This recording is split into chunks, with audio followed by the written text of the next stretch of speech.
इस चहचहाट के साथ यहाँ की शांति को महसूस करिए।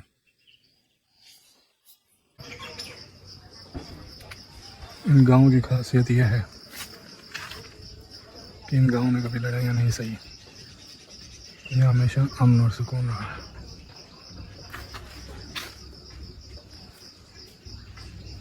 याद रहेगा। अच्छा। गांव के लोग बहुत कम मिलते हैं। आपने क्या नाम बताया अपना? तो बहादुर थापा। बहादुर जी थापा। आपका? मेरा नाम शहजाद है। शहजाद। तो आप आर्मी में थे? आर्मी में। राजस्थान कैसे गए? ट्रेनिंग से? ट्रेनिंग में गया। ट्रेनिंग में भी गया और क्या नाम सो राजस्थान ट्रेनिंग है। ट्रेनिंग में वो होता है दिलचस्पी। मुझे इतिहास में दिलचस्पी है, तो मैं ये जानना चाह रहा हूँ, इंटरेस्ट है मतलब इतिहास जानने में, हिस्ट्री में। तो मैं ये जानना चाह रहा था कि ये जो गांव है नेपाल का, आपके इस इलाके में, जैसे नेपाल पर कभी किसी मुल्क, किसी दूसरे देश ने हुकूमत नहीं की, नेपाल आज़ाद रहा है हमेशा से, इंडिपेंडेंट। तो ये आपका जो ये एरिया है, इस एरिया में कभी कोई पुराने ज़माने में कोई लड़ाई वगैरह अंग्रेज़ों से या कोई हुई है? हमने भी नहीं देखा है, कभी सुना भी नहीं है? कभी सुना? खत्म बहुत पहले। पर आपने कहानियों में भी कभी नहीं सुना? ये राजा महाराजा की बैठने जगह हुआ है तो ऊपर उसमें। अच्छा। क्या नाम, जंगल है ना ऊपर? हाँ हाँ, वहाँ है किला बनाया हुआ होगा, महल। महल महल नहीं, थोड़ा नमूना। हाँ, वो चौकी बनाई हुई है, समझ गया, दुर्ग। वो अलग बात है। लेकिन वैसे कभी नहीं हुई, क्योंकि नेपाल के लोग है ना, वो बहादुर। आप गोरखा है ना, ये बात है। तो गोरखा लोगों की तो बहादुरी फौज में सब जगह प्रसिद्ध है। इंडिया की फौज में, ब्रिटेन की फौज में, सब जगह प्रसिद्धि है गोरखा रेजिमेंट की। तो आजकल बंद हो गया। अब बंद हो गया? अब तो बंद है। क्यों?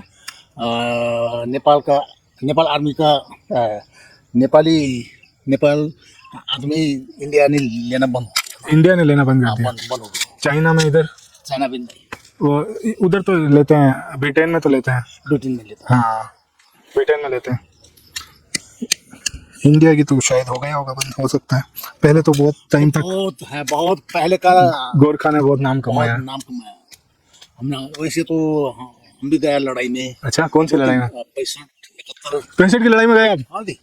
और 62 की लड़ाई में चाइना का वो है ना, हाँ, चाइना लड़ाई, उसमें हम भी बॉर्डर में पहुंच गया, लड़ाई भी खत्म हो गया। अच्छा, उस वक्त तक जब आप पहुंचे तब तक लड़ाई खत्म हो गई। अभी थोड़ा अभी भी है, अभी से तो लड़ाई हाँ चलती रहती है वहाँ। तो ये बात है। जब तक आप 1971 की बात है क्या, चाइना की लड़ाई? 65 की कहाँ हुई थी? वो पाकिस्तान की हुई थी क्या? पाकिस्तान 65। उसमें 71 भी 72 साल का लड़ाई है ना, वो भी हो गया ना। उसमें भी गए थे क्या? हाँ, क्या नाम, 74 साल में पेंशन आया। हम आपको इंडिया गवर्नमेंट पेंशन देती थी? देता है अभी भी? अभी भी हो जाए, अभी भी आती है आपकी? अभी है। क्या बात है। ये तो आपने बहुत बढ़िया बात बताई। आजकल वैसे तो अंदर एक दो कोई होगा। नेपाल का बहुत है इंडिया में अभी। हाँ, नेपाल का, गोरखा का, सबका नाम है इंडिया। गोरखा बोलता है ना, नेपाली तो नहीं। हाँ, गोरखा ही बोलते हैं, नेपाली नहीं बोलते। वो तो आपसे मिलकर अच्छा लगा बहादुर जी। और तो हिमालय की गोद में बसे और नेपाल में बांदीपुरा नाम का जो गांव है, जो कि काफ़ी ऊंचाई पर है, यहाँ पर अब मैं घूम रहा था इसकी ऊंचाई पर और देखने की कोशिश कर रहा था कि यहाँ पर व्यू कैसा नज़र आता है। पीछे पहाड़ देख रहे हैं आप, शानदार नज़ारा है। और इसी बीच में हमारी मुलाकात हुई एक रिटायर्ड आर्मी ऑफिसर से, जिनका नाम है बहादुर थापा। मैंने उनका इंटरव्यू आपको दिखाया है। उनकी उम्र काफ़ी ज़्यादा हो गई, वो थोड़ी वॉकिंग के लिए आए थे, 80 से 85 साल के बीच में एज है। तो उन्होंने अपने अनुभव शेयर किए और मुझे जानकर अच्छा लगा। उन्होंने बताया कैसे उन्होंने इंडियन आर्मी में सर्विस की है और 65 और 71 की लड़ाई में वो गए हैं। सबसे अच्छी बात मुझे ये लगी कि उन्होंने डींगे नहीं हाँकी। अगर वो डींगे हाँकते तो फिर मुझे शायद यकीन करना पड़ता, लेकिन उस तरीके से फेथ नहीं होता जैसा अभी मैंने उनकी बात सुनी तब मुझे लगा। उन्होंने साफ बताया था कि 1965 की जो जंग हुई थी उसमें वो लड़ने तो गए थे, पर जब उनकी बटालियन पहुंची थी बॉर्डर तक तो उस वक्त तक लड़ाई ख़त्म हो चुकी थी और फिर उनको बिना लड़ाई वहाँ से वापस आना पड़ा।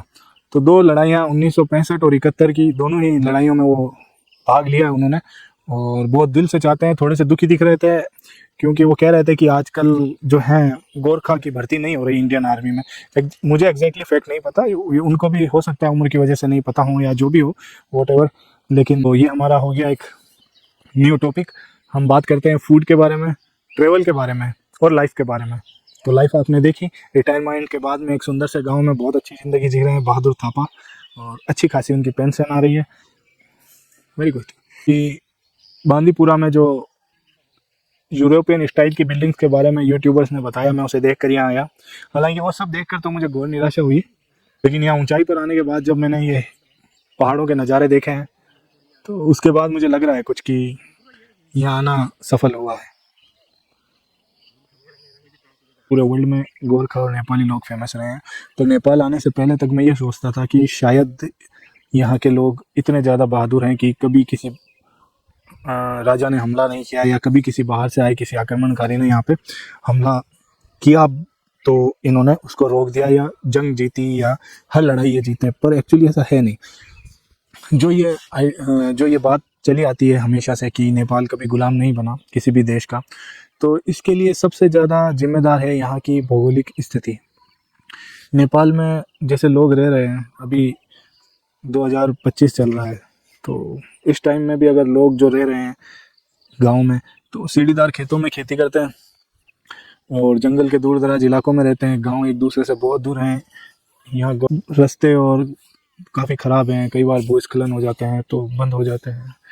तो अभी के दौर में इतनी मशीनरी होने के बावजूद ये हाल है। तो फिर आज से लगभग 200-300 साल पहले तक भी अंग्रेज या कोई भी किंग यहाँ पर आक्रमण ऐसे नहीं कर पाए क्योंकि यहाँ पर पहाड़ों की श्रृंखला एक के बाद दूसरी है।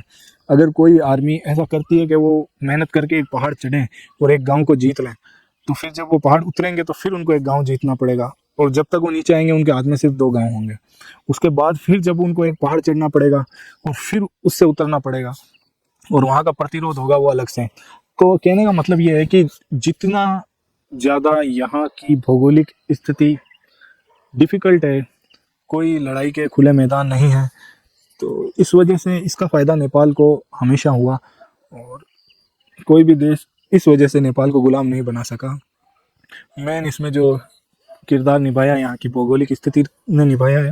हिमालय इस तरीके से यहाँ फैला हुआ है कि एक पहाड़ की लेयर ख़त्म होती है, दूसरे पहाड़ की लेयर शुरू होती है। और जैसे मैंने काफ़ी जगह घूमी, एक्सप्लोर की, रशियन कंट्रीज़ हो गई, उन्होंने सब ने बड़े बड़े नरसंहार सहे हैं। काफ़ी टाइम तक वहाँ जो आया उसने अपने तरीके से नरसंहार किए, फिर दूसरा आया तो उसने अपने तरीके से किए। लोग 30 साल पहले तक भी वहाँ सताए जाते रहे हैं और फ्यूचर में भी ऐसा हो सकता है। लेकिन नेपाल शांत इलाका है और यहाँ के लोगों ने कभी भी इस तरीके की चीज़ें फेस नहीं की जिस तरीके की दुनिया के बाकी कोनों में हुई है, स्पेशली उन देशों में जहाँ पर खुले मैदान हैं और उपजाऊ ज़मीनें हैं। कहने का मतलब ये है कि ज़्यादा इतिहास नहीं पता तो लगभग 1000-1500 साल से तो ये देश आराम से रहा और सुकून की ज़िंदगी काटी है, जैसे कि ज़्यादातर इंसानियत जिसकी हकदार है। ये बात और है कि मिलता कुछ और है। हम इस बारे में अब काफ़ी लंबी चर्चा कर चुके हैं और शायद मैं रात को लेट सोया था, उसकी थकान अभी भी मुझ पे हो रही है। तो फिर मैं इस बात को लेकर टॉपिक यहीं ख़त्म करता हूँ और अपने होटल रूम की तरफ रवाना होता हूँ क्योंकि ठंड भी बढ़ गई है।